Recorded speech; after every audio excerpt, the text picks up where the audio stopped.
লুটের ইতিহাস হচ্ছে চুরির ইতিহাস, দারুণের ইতিহাস হচ্ছে লম্পটের ইতিহাস। রাষ্ট্রের একটি গুরুত্বপূর্ণ দায়িত্ব থেকে উনি বলছেন যে রাস্তায় আন্দোলন করে কোনো ব্যাংকের চেয়ারম্যানকে সরানো যায় না। আমরাও বলতে চাচ্ছি যে রাস্তায় আন্দোলন করে কোনো ব্যাসিস্টকে সরাতে হয় না। ব্যাসিস্ট রাস্তায় আন্দোলনের মাধ্যমে ব্যাসিস্ট দুপুরবেলা না খেয়ে পালিয়ে যেতে বাধ্য হয়। পালিয়ে যেতে বাধ্য করতে চাই না। আমরা চাই যে যদি তিনি ব্যক্তিত্ববান হন, রুচিশীল ব্যক্তি হন, তিনি এই জনদাবির প্রতি আকৃষ্ট হয়ে তিনি এখান থেকে পদত্যাগ করে তিনি স্থায়ী ব্যাংকে তার আগের সম্মুখ ধারায় বেরিয়ে সহায়তা করবেন, এটা আমাদের প্রত্যাশা। আমরা সরকারের কাছে বলতে চাচ্ছি, আজকে আমাদের কাছে বিভিন্ন তথ্য আসছে যে আপনারা যে ইসলামের মূলপুষ্ট যেই খুরশিদ আলমকে আপনারা এখানে চেয়ারম্যান হিসেবে নিয়োগ দিয়েছেন, তিনি একদিকে তিনি যখন অন্য শাখায় দায়িত্ব পালন করছেন বাংলাদেশ ব্যাংকের, সেখানেও তিনি সেখান থেকে 54 লক্ষ টাকার হিসাব দিতে না পেরে তিনি সেখান থেকে চোর হিসাবে সাব্যস্ত হয়ে তিনি সেখান থেকে বিতাড়িত হয়েছেন।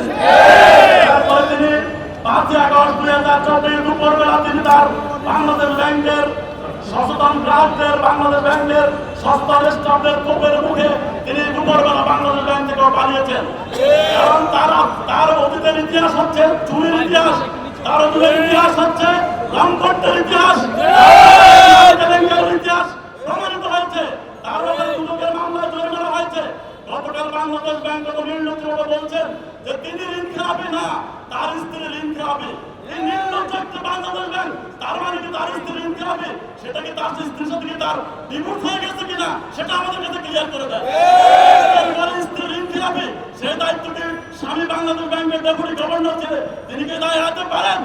আজকে আমরা দেখতে পাচ্ছি, আমরা সরকারকে সর্বশেষ এই কথা বলে শেষ করতে চাই, বিগত দিনে ওবায়দুল কাদের কোটা বিরোধী আন্দোলনে একটি খুনকো আন্দোলনকে তুচ্ছ-তাচ্ছিল্য করতে গিয়ে একটি রাষ্ট্রকে, একটি সরকারকে, একটি বাংলাদেশকে বিপদে ফেলে পালিয়েছিল।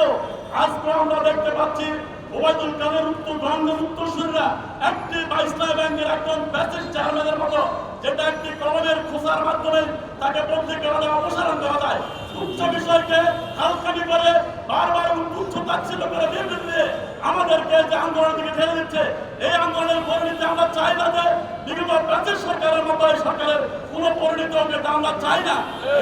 দেখছি সরকারের কর্তা ব্যক্তিদের তুচ্ছ-তাচ্ছিল্য এবং তামাশার কারণে আগামী দিনে যদি রাষ্ট্রের কোনো বিপর্যয় তৈরি হয়, ব্যাংকিং সেক্টর কোনো বিপর্যয় তৈরি হয়, ইসলামী ব্যাংকের গ্রাহকদের মধ্যে অসন্তোষ থেকে যদি ব্যাংকের সারা বাংলাদেশের সকল শাখা অস্থিত তৈরি হয়, এই দায়িত্ব বাংলাদেশ ব্যাংকে নিতে হবে।